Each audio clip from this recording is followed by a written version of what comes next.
Hi, I'm Dr. Parul Sachdeva, an ENT head and neck surgeon, currently practicing at Fortis Memorial Research Institute, Gurugram. So, a very common question that comes around is, can headphones or loud music can cause hearing loss? Definitely yes.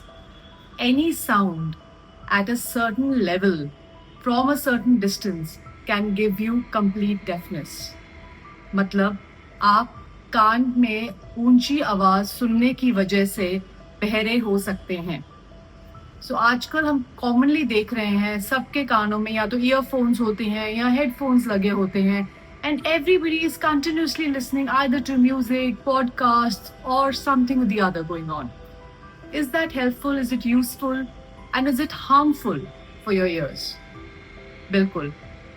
Headphones कान के बाहर लगते हैं, earphones कान के अंदर लगते हैं, लेकिन दोनों ही कान को साउंड दे रहे हैं बहुत ही नज़दीकी से, और ये कान के पर्दे के थ्रू उसकी नस को डैमेज कर सकता है. इसी चीज़ का ध्यान रखना ज़रूरी है. हेडफोन्स ईयरफोन से डेफिनेटली ज़्यादा सेफ हैं, बट येस हार्मफुल दोनों ही हैं. और आजकल WHO भी ये चीज़ कह रहा है कि ऊंचा म्यूजिक या ऊंची आवाज़ सुनने से आपका हियरिंग लॉस हो सकता है. सो अब इन दोनों में क्या डिफरेंस है? जो ईयरफोन्स हैं वो कान के बिल्कुल अंदर लगे हुए हैं. One, it can obviously cause any sort of infection. It is directly going inside your ear canal. Second, जो वैक्स हमारा एक प्रोटेक्टिव मैकेनिज्म का काम करती है, ये उसको भी अंदर पुश कर देते हैं. थर्डली, जो सबसे डेंजरस चीज़ है कि ये आवाज़ को बहुत ही नज़दीकी से हमारे पर्दे को प्रेजेंट कर रहे हैं, जिसकी वजह से the chances of you developing sensory neural hearing loss, that is सुनने वाली नस की कमजोरी, बहुत ही हाई हो जाती है. On the other hand, headphones are definitely on the outside. They also come with something called as noise cancellation. The benefit being, जब बाहर की आवाज़ आपको डिस्टर्ब कर रही है, तो दैट डजंट मीन कि आप अपने वॉल्यूम अपने फ़ोन का और अपने म्यूज़िक दिस ऐप का वॉल्यूम बढ़ा दोगे ताकि आप क्लियर सुन सको. सो इन दैट मैनर आप अपने ही कान को और ऊंची आवाज़ प्रेजेंट कर रहे हो ताकि आप क्लियरली सुन सकें. Noise cancellation headphones benefit on that part. Headphones as such बाहर से लगे हुए हैं तो definitely deep inside sudden loud sound नहीं दे रहे हैं. थोड़ा सा वॉश आउट हो जाता है तो हेयरिंग लॉस या हेयरिंग ऊंची आवाज़ का जो हेयरिंग नर्व पे असर है वो थोड़ा कम होता है.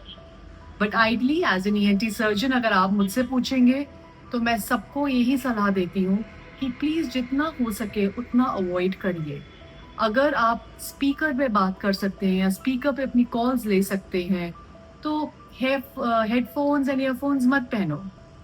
And in case you have to wear it.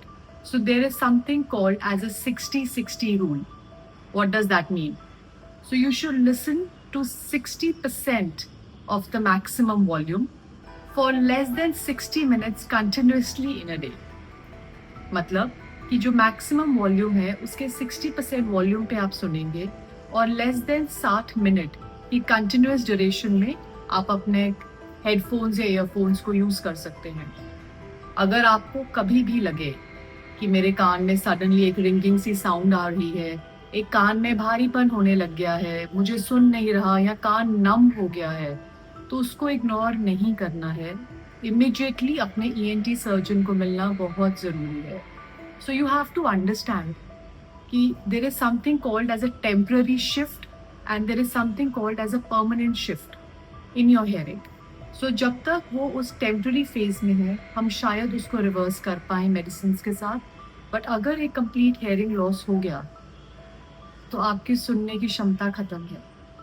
And we all need our ears. After all, there's a lot of music around.